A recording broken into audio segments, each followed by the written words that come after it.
this goes from September to December, and it covers anatomy, physiology, pharmacology, pathology, and biochemistry. So I guess it's a module to kind of designed to have everyone on the same page. So whether or not you have a science background, by Christmas you should all kind of be on the same level of understanding, which is good. I guess the one challenge with it is that it's kind of all over the place. So like anatomy covers the musculoskeletal system, but then biochem covers just general biochemical pathways. Pathology is kind of different pathology, like basic pathology concepts. What else do we have? Pharmacology is kind of all over the place. There's like antibiotics, antifungals, antivirals, but then there's like anti-inflammatories. So I guess one difficulty with the module is that it doesn't really tie in together at all. So it's important to kind of keep everything straight in your head. And the other thing is, I didn't find it was the material itself that was challenging, but more so the volume of material.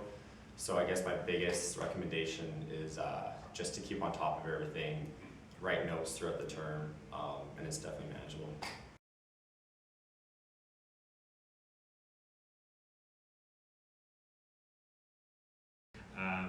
So this term, like it was said, has cardio, respiratory, GU, and renal systems. So it was kind of disproportionate. So the heart and lungs kind of moving along slowly, but then really split up towards the ends.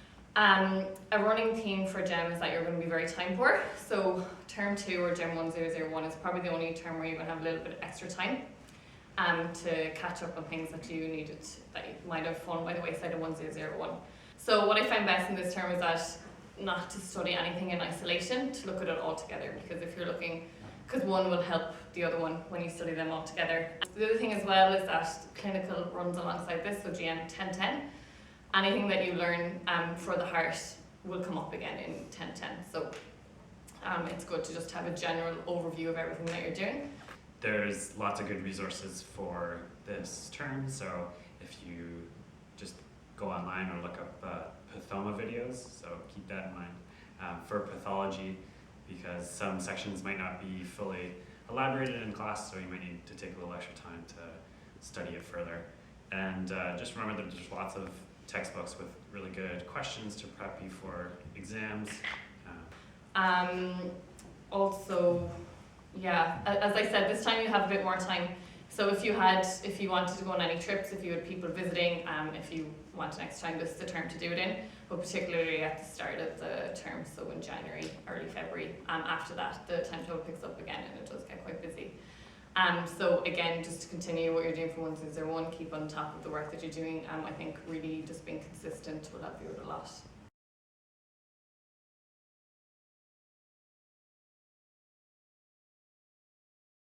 What you study in 1003 is the GIT, reproduction, endocrinology, and then some skin and cancer as well, kind of thrown in at the end. So it is still a lot of information, it is still high volume, and it's important to just stay consistent again, just stay and be on top of the work.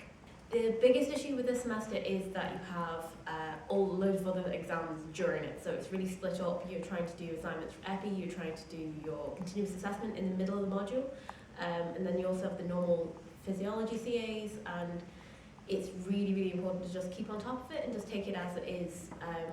I suppose the biggest thing when you're starting GM 1003 is just to be aware that you're going to be tired from the other previous 2 terms. So make sure that you take a break before you start this term, and then you take regular breaks throughout it, because this timetable stays busy on top of having a lot of other modules that are finishing up all throughout this term. So you'll be sitting exams throughout all of that. And it's just timetable it, be sensible about when you're going to need time to do the other studies and assignments, but like also cut yourself in slacks, because like you have the end of year exams as well. It's pretty mental until you finish, so enjoy it and do the work, but also, you know, try and take some time off and enjoy it as well, because it is interesting and we do all want to be here, but it's intense at the same time.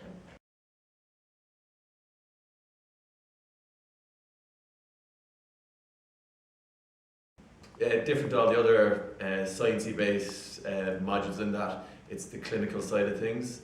So it runs for the entire year, and you kind of start off with the group, and you're attached to it's called a family attachment scheme, and you go out and you meet patients in the real world, and you get to chat with them about their illnesses and stuff like that. So it's really different to anything that I've ever done anyway, and really enjoyable because you get to experience it firsthand.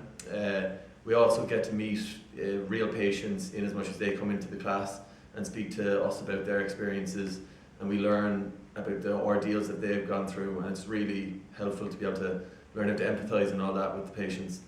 There's the OSCE side as well, where you go through the different systems and you learn how to take a history in each system and do an examination in each system. And this was the part that I really enjoyed because it really lets you play pretend to be a doctor, really. It's almost like pretend, but yeah. So we have actors coming in, pretending to be patients, and you're put in clinical scenarios and situations where you have to take history or do an examination on these people, and it's possibly the closest thing in first year to becoming a doctor, I guess. We also get this thing near the end of the year where we actually visit a hospital, and we're in a hospital scenario, and we get to experience firsthand like the daily kind of life of a doctor, where we go and take histories and meet patients and experience everything.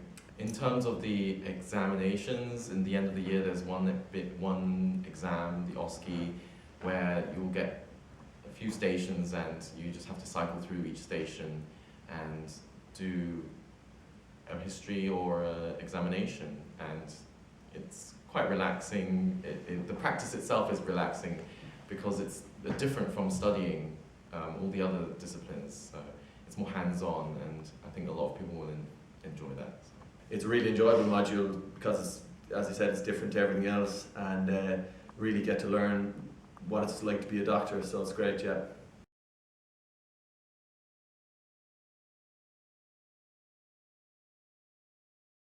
So basically, you have long lectures throughout the year on epidemiology, and they definitely teach you everything that you're going to have to know, but sometimes it's kind of more in a roundabout way. So I feel that don't sweat it too much if you feel like there's a lot of material being thrown at you in those lectures. So if you feel that throughout the year there's a lot of information being thrown at you in the epi classes, just know that there's a lot of resources available to kind of help focus what you'll have to know for the exam. So there's Kaplan videos out there on behavioral sciences. There's a series of I think 4 videos, an hour long each, and they teach you most of what you'll have to know for our exams. And besides that, there's a lot of, at the end of the year, the prof should be able to provide a list of, different learning outcomes that can really focus your studying on. So don't sweat it. There's a lot of epi material in each lecture, and there's a lot of lectures, but come closer to exams, you should be able to really focus your studying efforts. I guess there's one other thing is that there's a research project we have to do as a research proposal for epidemiology. At the beginning of the year, I was kind of stressed about even just the thought of doing that, but it's really not so bad. My advice is just to kind of think earlier on about what project you'd want to design. And then when it comes closer to the deadline, as Kat said, make sure you know the deadline. But when it comes closer to the deadline, just give yourself a couple of weeks to really write it out, revise it, and it's not that bad.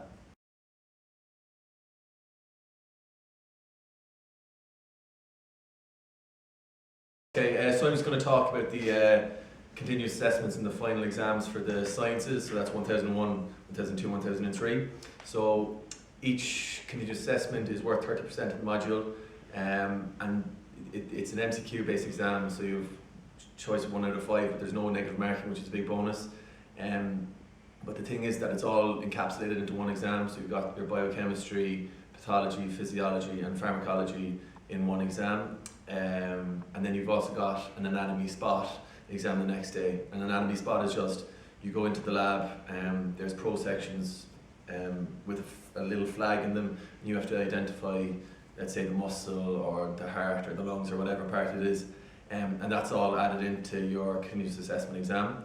The pass is 50%, but it's also important to note that, like, if you don't actually get 50% in, let's say, the anatomy part of it, but if you get over 40, you'll have that passed. If it's a bit confusing, but you can look in the book of modules, the UCC book of modules, and I'll show you all that. So that's the same for 1001, 2 and 3. And then the final year exams are, ours are coming up now in June, and they're 70%, and they're also MCQ based as well. But there's no anatomy spots for that, so the anatomy will be involved in the exam itself. For GM 1010, which is the clinical sciences module, there is a end of module kind of exam at Christmas time. So you'll be studying for that. It's multiple choice based written test, and yeah, it's just it's not too bad. And then at the end of the year, there's a final for the clinical sciences that is written as well. So that kind of encompasses all the clinical examinations and the history taking and all the different kind of pathologies that you've learned. You tie it all into one exam and get to be tested on that as well. There's a component of medical ethics that'll be included in there, so don't worry about that. The upper years end, the instructors will have you covered for that. And then there's also a practical portion to the GM 1010, which is your OSCE, which stands for Objective Structured Clinical Examination. And this is just kind of station-based examination where you have about 7 to 8 minutes to perform a certain task, and there's someone marking you there, and then you give a little summary and you move on. So that only happens at the end of the year for first year, and you'll have lots of practice, and all the rooms in Brookfield here will be open throughout the school year for you to practice your skills. And lastly, there's your GM 1020 module, which is your epidemiology. Surely it'll change for next year, but the examination process might be similar, which is a written exam, and also, like Rod mentioned, a research proposal. Don't fret too much about that. And then for the final, it's it's mostly just written short answer questions, and you'll have to kind of put together and design a research proposal for that. So it should be good.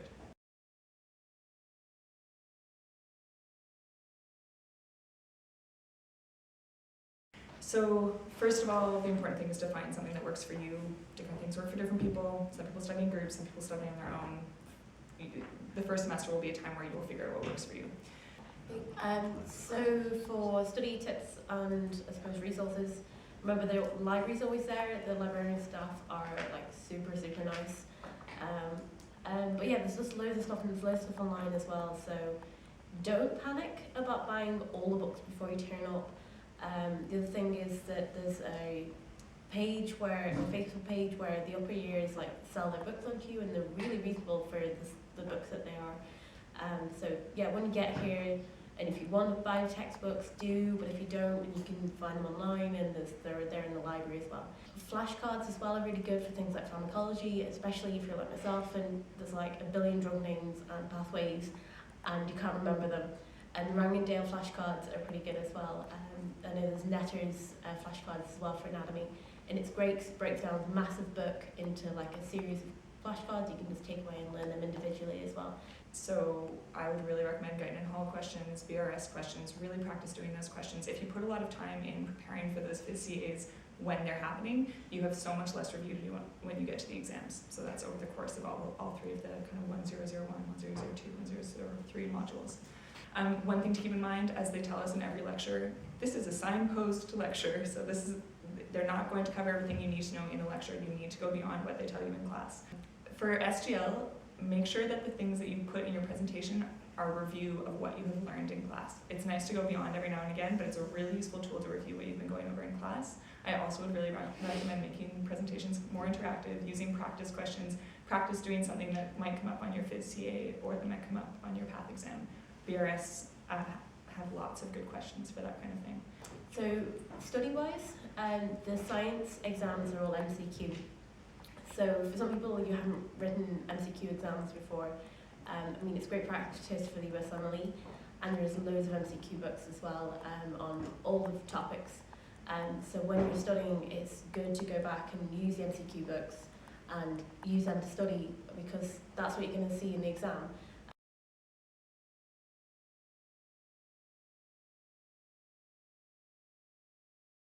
I'm just going to talk a little bit about getting involved in extracurriculars on campus. I think it's a good way to kind of keep balance and force yourself to manage your time, especially if you're someone that was involved in extracurriculars your whole life. I think it really helps to keep yourself focused and efficient when you do have free time.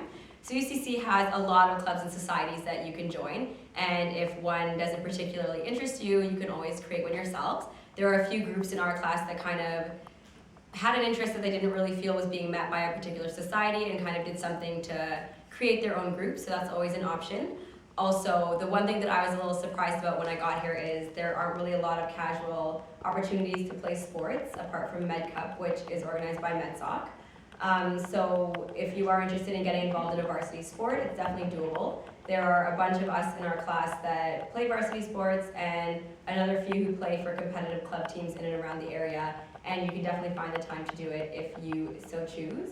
There is also some more specific medicine-related societies like Medsoc and SurgSoc, and there are always positions to get involved with those societies as well, either as a volunteer or as a more official member. So you can be aware of those as well, and just keep your eyes out in first year for what interests you and maybe what you'd like to get involved in other years. What we do is we vote in entertainment reps, and so this year we had 2 entertainment reps, and they really facilitate these social events that we have. So we also have done Thanksgiving dinner, so every year, like some of the Canadians coming here, we do Thanksgiving for everyone. We also go to see a lot of like rugby, basketball, baseball games, and a lot of people plan weekend getaways, so we have long weekends sometimes. And so it is possible to go away on weekends. I'd highly suggest going on vacation near the beginning of the year, in September, or at the beginning of the 1002 term. But yeah, so basically we do have time for some fun things. There's no doubt in my mind that all of you will get through this year, and you will get through it and you will have some fun.